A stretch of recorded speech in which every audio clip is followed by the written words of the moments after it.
Donc, bonjour et bienvenue à toutes et à tous à ce nouveau TEDx Saint-Denis Woman. Je m'appelle Chloé et je vous invite aujourd'hui à prendre de la hauteur avec moi, donc avec ma thématique « Apprendre à s'aimer et réussir grâce à ses imperfections ».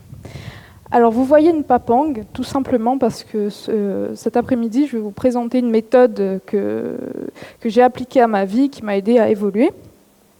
Et j'ai illustré donc cette méthode de la papang. Alors pourquoi la papang tout d'abord? Parce que pour moi c'est un animal qui représente vraiment la perfection, la prise de hauteur. Et l'homme que vous voyez sur cette photo, c'est mon grand-père. Donc il est décédé en 2010 d'un cancer au cerveau. Et c'était vraiment un homme de valeur, un homme bon, un homme juste.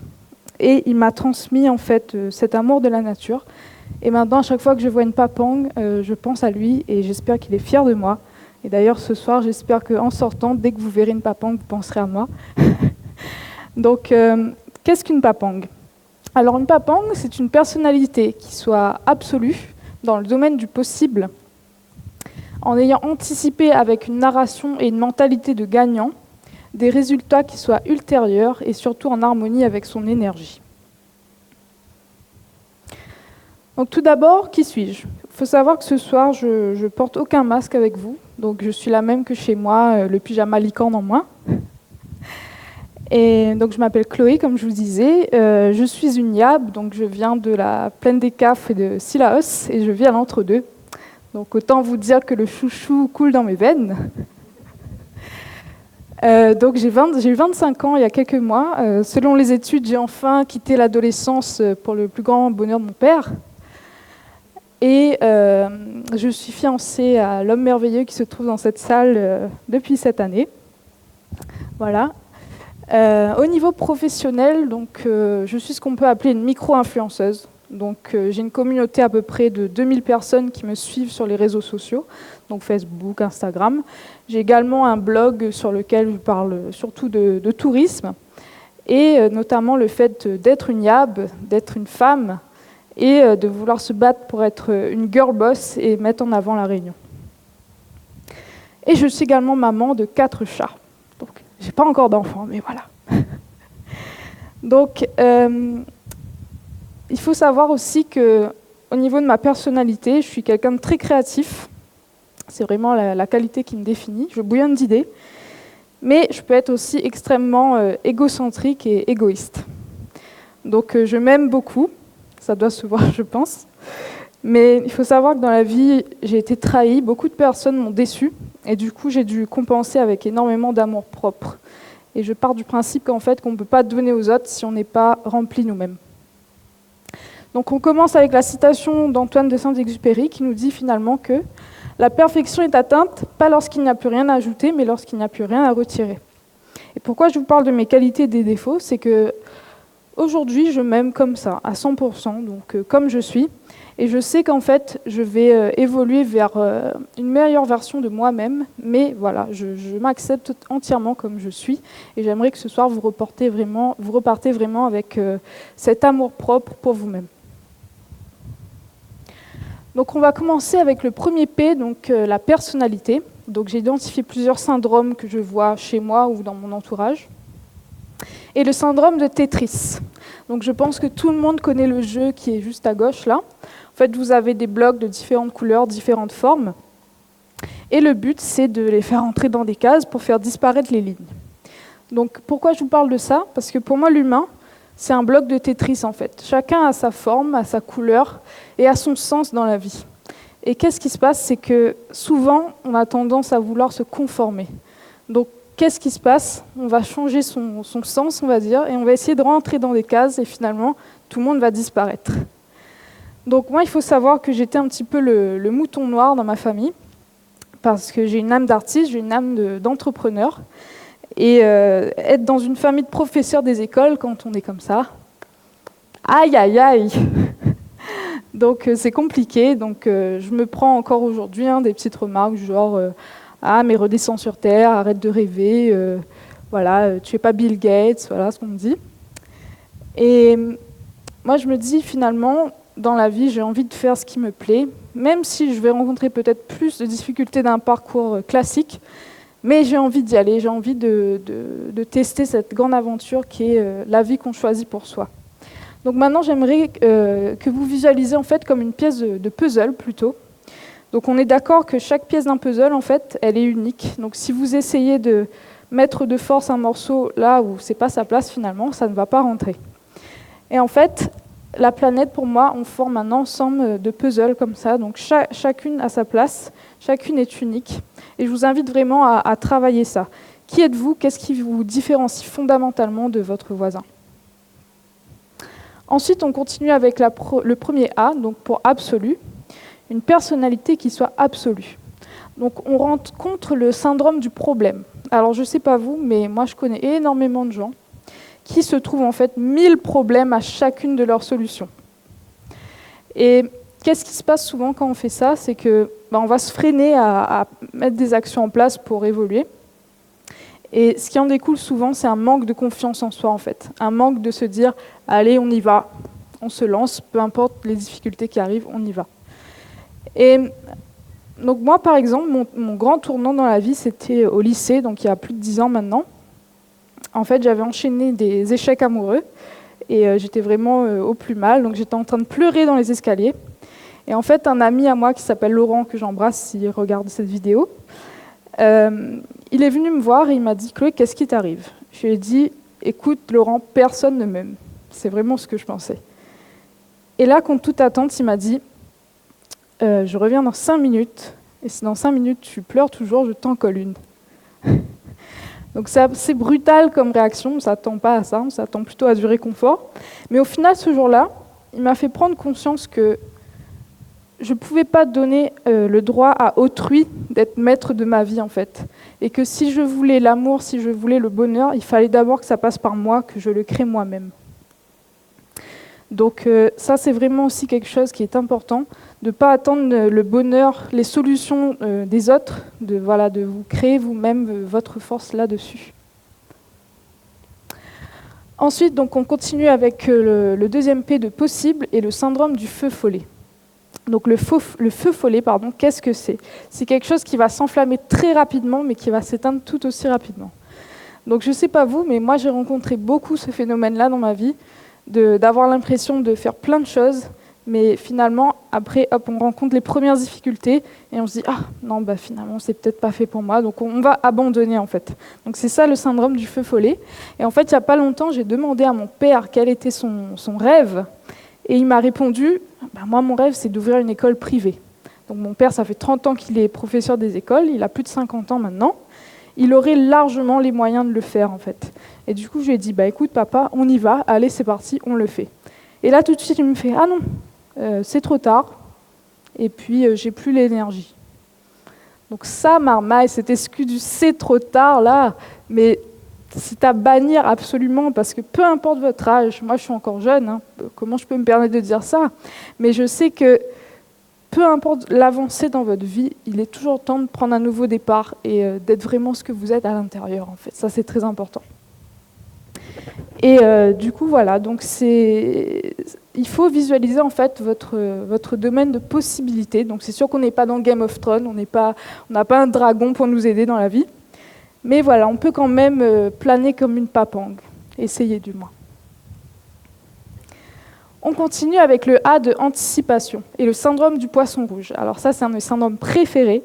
C'est que, en fait, vous prenez un poisson rouge dans un bocal. Donc il tourne en rond, il a l'habitude de son petit bocal, et vous le mettez, ce bocal, dans l'océan. Qu'est-ce qui va se passer? Le poisson, en fait, il va regarder comme ça l'océan et il va se dire « Waouh, c'est grand !» Mais finalement, il va continuer à faire des tours dans son bocal sans savoir qu'il y a un mouvement de nageoire d'avoir accès à tout ça. Donc, l'anticipation, c'est la visualisation. C'est visualiser votre chemin pour arriver à vos objectifs. Si on prend par exemple l'exemple de Nemo, donc je ne sais pas si vous connaissez le dessin animé, mais Nemo, c'est un petit poisson clown qui est perdu. Et vous avez Marin, qui est son papa, qui va aller le chercher, en fait, qui va monter un plan un peu loufoque avec son ami Dory, et qui va vouloir aller récupérer son fils. Mais finalement, si on garde ce thème du poisson rouge, c'est ça que vous devez faire, c'est que vous avez votre pourquoi, vous avez votre objectif, Et vous savez que peu importe ce qui va se passer, vous allez y arriver, peu importe les obstacles en fait. Vous allez trouver une façon d'y arriver. Et ça, sans l'anticipation, c'est compliqué. Moi, par exemple, l'exercice que j'ai fait récemment, j'ai imaginé en fait mon CV dans 10 ans. Donc je vous invite à faire ce travail-là, parce que du coup, j'ai visualisé l'ensemble de mon parcours pour arriver à ça. Et je sais que même si j'arrive pas à tout faire, hein, bien évidemment, mais voilà, je me suis déjà visualisée dans 10 ans et je me dis, je vais tendre vers ce profil-là, en fait. Donc je vous invite à le faire, bien évidemment. On continue avec la narration, donc le N de Papang, et le syndrome du pain perdu. Donc là, j'étais un peu taquine, c'est le syndrome du perdu, mais comme je suis gourmande, voilà, je vous ai mis une petite photo de pain perdu. Donc le syndrome du pain perdu, c'est quoi? Visualisez-vous, en fait, par exemple, sur la route pour monter à la plaine des Cafres. Bon, il fait super beau, vous avez les idées claires, et là, tout d'un coup, vous rentrez dans le plus gros brouillard de votre vie. Donc vous ne voyez plus rien, et du coup, qu'est-ce qui se passe? On arrête de fonctionner, on arrête tout. Le brouillard, qu'est-ce que c'est? Ça peut être votre entourage, qui va peut-être vous faire des petites remarques de temps en temps, genre « ça l'est pas fait pour vous, ma fille, hein, machin ». Ou sinon, ça peut être quoi? Ça peut être vous-même, hein. On est très bon pour s'auto-saboter et dire « ah, peut-être que finalement, bon, c'est pas ça que je veux faire, je suis pas assez douée ». On doit arrêter ça, vraiment. Le brouillard, ça peut être quoi d'autre? Ça peut être votre train-train quotidien qui va vous dépasser, en fait, vous rattraper. Finalement, qu'est-ce que vous faites au quotidien? Vous pouvez avoir des enfants, vous pouvez avoir votre activité, et vous allez tourner là-dedans et procrastiner, en fait. Vous n'allez jamais faire ce premier pas de dire « allez, j'avance vers mon projet, j'avance vers qui je veux être vraiment ». Donc ça, la narration c'est un très bon outil pour ça. Parce que, par exemple, chez moi, j'ai une centaine de carnets à peu près, et en fait, j'écris tout ce qui me passe par la tête. Donc, pour vous donner une idée, j'ai déjà une quarantaine d'idées pour la réunion, d'idées de projets. Et du coup, en fait, toutes ces idées-là sont à l'intérieur de ma tête, et ça forme en fait un peu un gribouillis d'enfant. Et si vous ne mettez pas sur papier en fait ça va vous embrouiller l'esprit, ce sera vraiment le brouillard. Et du coup, à partir du moment où vous allez écrire, vous allez vous sentir beaucoup mieux.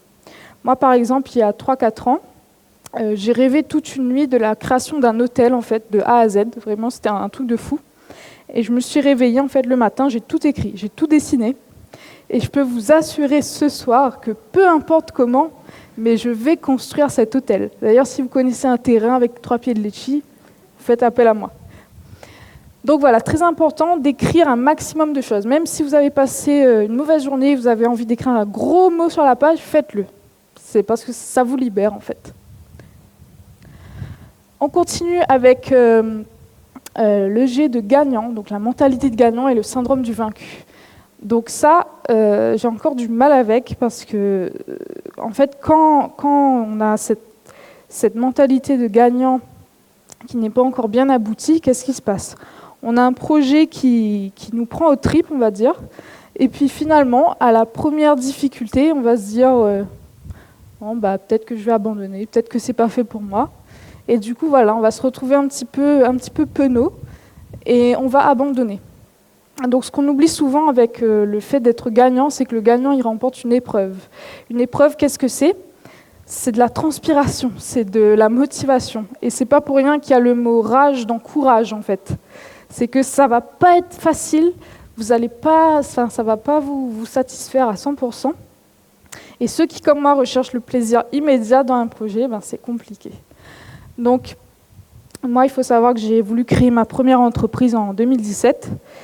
Et j'ai attendu en fait des résultats beaucoup trop rapides. Donc qu'est-ce qui se passe? Je me suis pris la réalité en pleine face et je me suis complètement découragée, j'ai abandonné. Et avec le recul, en fait, je me dis qu'avec une meilleure vision, une meilleure stratégie, j'aurais cartonné dans ce projet-là, en fait. Mais j'étais pas prête. J'étais pas prête et je n'avais vraiment pas cette mentalité-là de la gagnante. Donc on continue, donc des résultats ultérieurs. Et le syndrome de l'impatience. Donc pour un peu rigoler, qui est impatient dans cette salle? Voilà, je suis quand même rassurée. Donc pour moi, en fait, c'est presque évident en fait, d'être impatient, parce qu'en fait, quand on va se lancer dans un projet qui nous tient à cœur, on va vouloir voir des résultats immédiats et avoir un petit peu la carotte avant de travailler, quoi. Mais dans la vie, ça ne se passe pas comme ça. Et comme exemple, ce que j'ai à vous donner, c'est qu'en 2012, donc, quand j'ai rencontré Benoît, on était en couple tous les deux, mais il s'est passé quand même une alchimie entre nous. Donc à l'époque, j'ai quitté mon compagnon pour être avec lui. Donc lui aussi, c'est ce qu'il a fait, mais bon, il se trouve que voilà, il est retourné sur sa décision après. Je me suis pris un vent magistral. Voilà, en plus, on m'avait jamais dit non, donc ça blesse, voilà. Mais au final, voilà, regardez-nous là, 8 ans plus tard, on s'est retrouvés et on est prêt à se dire oui pour la vie. Donc derrière cette histoire-là, qu'est-ce que je veux dire? C'est que les bonnes choses, ça prend du temps. Et si vraiment quelque chose est fait pour vous, ça finira par arriver. Donc il faut que vous mettez une bonne stratégie en place et que vous ne preniez pas la tête avec, même si là, demain, ce n'est pas fait pour vous, mais peut-être dans quelques années, ça arrivera. Donc n'abandonnez pas. Et on termine avec le E pour énergie. Alors ça, Marmaille, c'est vraiment un des points les plus importants, l'énergie. L'énergie, c'est quoi? L'énergie, c'est votre aura, en fait. Qu'est-ce que constitue votre aura à l'intérieur de vous? Qu'est-ce que votre corps physique peut vous dire? Qu'est-ce que votre âme, qu'est-ce que votre conscience va vous dire? Et il faut savoir que l'énergie, elle ne ment jamais. Donc en général, quand ça ne va pas dans notre vie, on est très bien au courant, croyez-moi. Mais qu'est-ce qui se passe souvent? On va se dire « Ah non, voilà, c'est de passage, bon, j'y vais quand même. » Erreur. Alors, ma mère, elle a fait un burn-out depuis à peu près 7 ans et elle n'en est toujours pas ressortie. Donc, qu'est-ce qui s'est passé? En fait, elle était directrice d'école maternelle et elle a tout donné dans son travail pendant une 15aine d'années.